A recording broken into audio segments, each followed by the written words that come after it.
घगरा से चुए रोज पानी घर ना बाड़े हमारा राजा जान।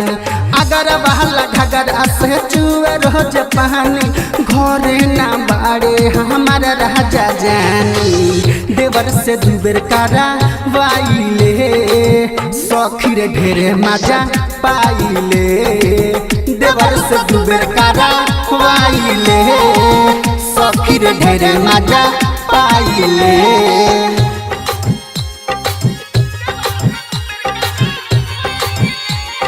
Mix by Chandan Pandey.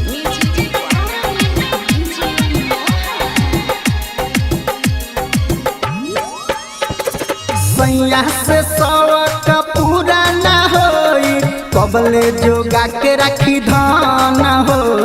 रतिया में से जिया फेरी करवटिया बड़ी करेला सखी मान हो। हाँ सजिया पसवक पूरा ना होई कबले जोगा के रखी धान हो। रतिया में से जिया फेरी करवटिया बड़ी करेला सखी मान हो। ओकर से कल चला वाइले तो बही रे सखी हम ना हाइले। देवर से दुबर करा वाइले सखी रे ढेरे मजा पाइले।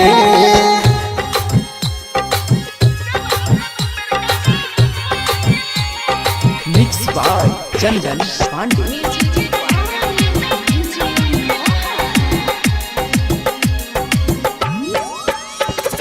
सैया घरे ना रहेला सखी अंगुरी पगिन चारो दिन हो।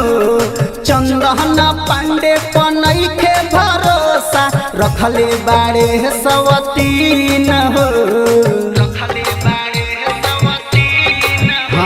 हाँ सैया घरे ना रहेला सखी अंगुरी पगिन चारो दिन हो। चंदन पांडे पनैखे भरोसा रखले बाड़े सवतीन हो।